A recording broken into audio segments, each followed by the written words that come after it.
हामीले चाहिँ यो अब फोहोरलाई यहाँ फोहोर मलाई भन्यो अहिले चाहिँ यो डस्टबिन हामी चाहिँ यसरी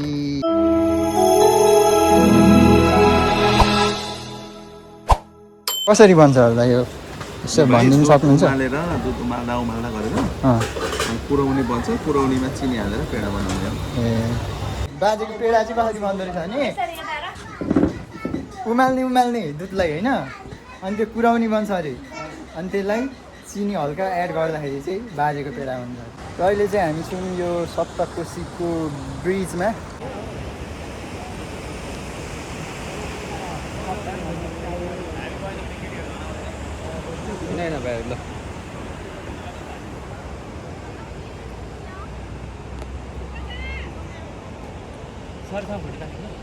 हाम्रो चाहिँ ढुङ्गा खोज्ने काम भइसकेर अब हामी रमाइलोतर्फ लाग्दैछौँ अगाडि माथि। अब चाहिँ चिसो चिसो हावाले छुनु थाल्यो।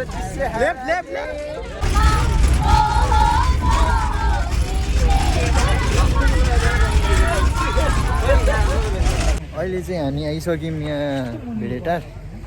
अनि यो हामीले चाहिँ होटल अघिदेखि चुज गरिरहेछौँ कुनमा बस्ने।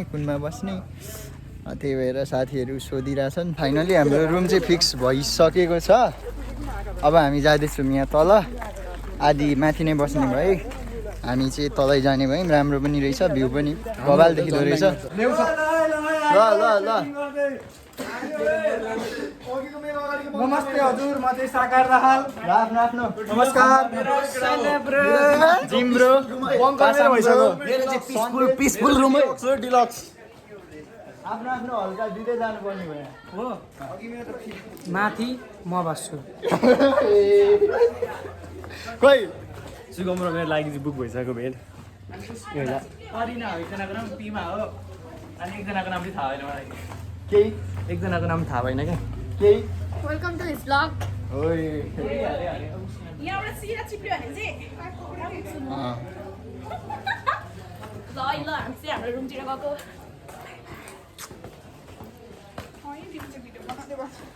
हेलो अर्को भाइ हाम्रो अन्तिमा राजेश। ल हामी अब सबैजना जाँदैछौँ किनकि यहाँ तल राम्रो देखियो। अनि थकाली चिकन पनि रहेछ। अब मासु बिना भातै रुँदैन, माथि भेज अरे। त्यही भएर हामी अलिकति यहाँ नै अलिकति एफोर्डेबल देखियो होइन। त्यही भएर सबैजना यहाँ आयौँ। चिसो फिल गर त साथीहरू यो चिसो हावालाई। टिमवर्क चलिरहेको छ यहाँ त। हामीले चाहिँ हाम्रो रुम पनि सबैले एडजस्ट गरिसक्यौँ। अब यहाँबाटको भ्यू चाहिँ यस्तो बगाल छ होइन। बिहान चाहिँ यो के अरे हिमाल पनि देखिन्छ होला यहाँबाट। यस्तो बगाल छ। यहाँ चाहिँ पिङ पनि रहेछ। हामी चाहिँ चिचिगुई गरिरहेको छौँ। अब हामी यहाँ मटका चिया खानेवाला छौँ। कस्तो हुन्छ फर्स्ट टाइम खानु आँटेको मटका चिया। कस्तो हुन्छ मटका चिया? हाम्रो मटका चिया चाहिँ आइसक्यो।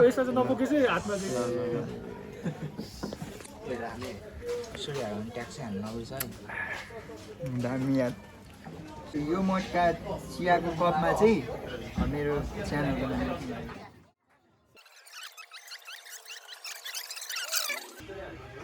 यो चाहिँ युट्युब च्यानलको नाम चाहिँ 20 जर्नी 20s। अहिले चाहिँ हामी हिँडिरहेछौँ गाइस यो अँधेरोमा। अनि यहाँ चाहिँ गाडीको एकदमै रिक्स हुनसक्छ। हामी आफ्नो साइड लिएर हिँडिरहेछौँ।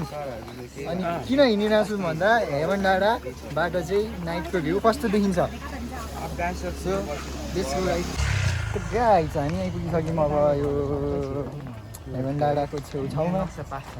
यहाँ गेट चाहिँ बन्द थियो, यसरी चाबी लागिरहेको थियो। यहाँ भन्न अङ्कलले भनिदिनु भएर देखिरहेछ।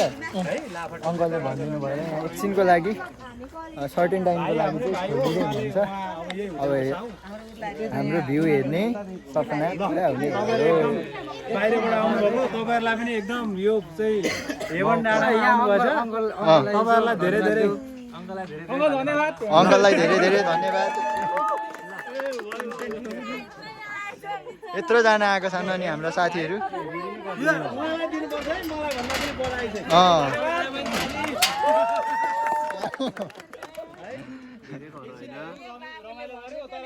फेरि अब धेरै बेर चाहिँ उतै नहराइदिनु होला एकैछिन हामीलाई भ्यू मात्रै हो भन्ने रहेछ ल ल लु ल ल लेट्स गो गाइस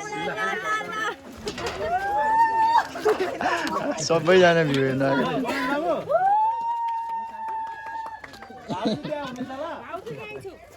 ए यहाँ मन्दिर पनि बनेको छ होइन यो चाहिँ बुढो सुब्बा तल धरान चाहिँ यहाँ स्थापना भएको त्यसको चाहिँ ब्रान्च बनाउनु भएको छ होइन हजुर यो चाहिँ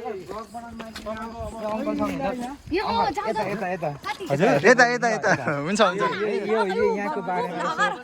यो चाहिँ अब पहिला चाहिँ हामीले चाहिँ यहाँ चाहिँ यो देवीथान यो ठाउँको नाम चाहिँ धरान 4 देवीथान भन्छ यो चाहिँ भेटारको एकदम नजिकको डेस्टिनेसन हो यसलाई चाहिँ हेभन डाँडा भनेर अहिले एकदम भेटारको नजिकको डेस्टिनेसन भएको नाताले सबै अहिले टिनेजको भाइ बहिनीहरू चाहिँ एकदम यो लोकेसन यो डेस्टिनेसनमा चाहिँ आउनुहुन्छ यो डेस्टिनेसन चाहिँ एकदम अहिले भेटारको नामले साह्रै एकदम सबैतिर चाहिँ सामाजिक सञ्जालमा एकदम राम्रो छ होइन यहाँबाट चाहिँ सबै तलको तराईको भूभागहरू देखिन्छ यो चाहिँ तपाईँको पर्यटकको एउटा हामीले पहिला चाहिँ स्काइवक यहाँ पनि राख्ने कि भनेर हामीले सर्च गरेको थियौँ तर यहाँ चाहिँ अलिकति भएन यहाँ चाहिँ अर्कै केही चिल्ड्रेन पार्क बनाउने भनेर अहिले धरान नगरपालिकाले यो चाहिँ के अरे चाहिँ टसको तपाईँको त्यहाँ संरचना बनाएको छ यसमा चाहिँ हजुरहरू यहाँ आउनुभएको छ होइन यहाँ चाहिँ घुमेर एकदम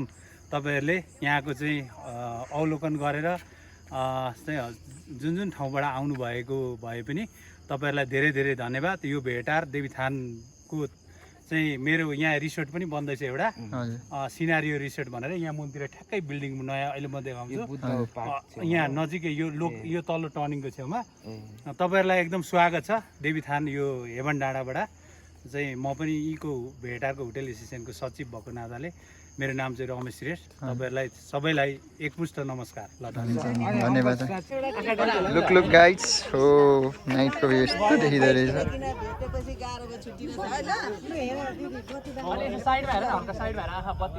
यो चाहिँ यो पुरै देखिएको चाहिँ यो हाम्रो धरान सहर हो अनि यो चाहिँ यो फोटो खिचेको चाहिँ हेभन डाँडाबाट हो नाइटको भ्यू चाहिँ यस्तो बबाल देखिँदो रहेछ हावा पनि सरर आइरहेछ है ल गाइस यहाँ चाहिँ तर्साउँछ अरे त्यो हेर हामी सबै सँगै भएर उहाँमाथि पुग्नु छ है अब हिँड्दै पुग्ने हो तर सबै सँगै जाने हो हामी अगाडि एक्लै जानु पर्यो भनेर कुद्दै जाँदै यो मान्छेले भनेकै तर्साउँछ भनेर चाहिँ हेलो गाइस क्या कर रहे हो ओहो रिनम बेटाले इधर अब एक्स्ट्रा चाहियो ल ल ल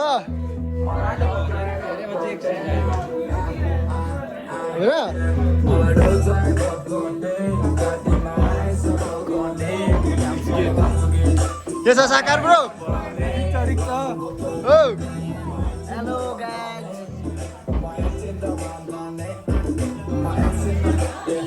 बबाल भाइ रिनम आज मासु मोलेर कस्तो भयो तिमीलाई कस्तो फिल भयो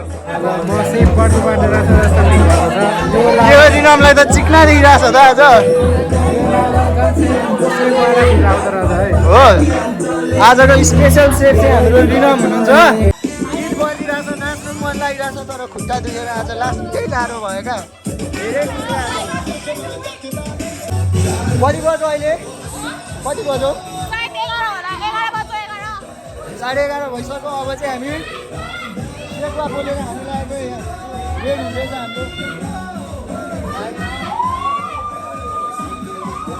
हाम्रो सन्दर्भले आइरहेको छ अहिले हामी चाहिँ कति 12 बजी राति एकला बोल्दैछु अहिले हामीलाई राखिरहेको छ मैले कस्तो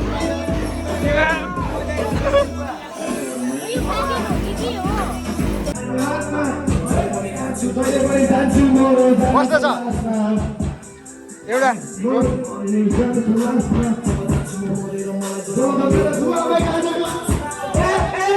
गाइस कस्तो छ कस्तो छ कस्तो छ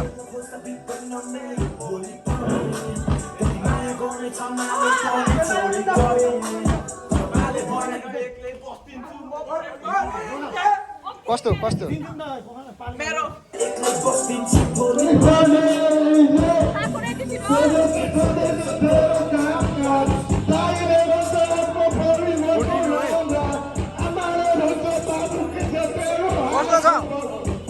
Well cooked, but little bit of salt.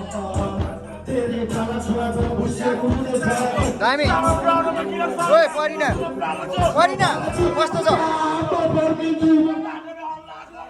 ए उता शाकाहारी हो यार सरी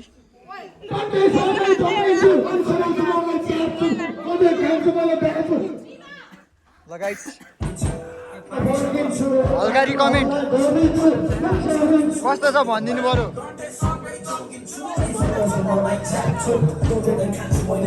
ब्रो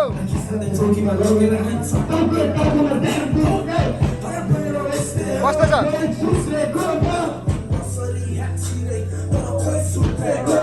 ब्रो इधर कस्तो छ भवाल ल पिमा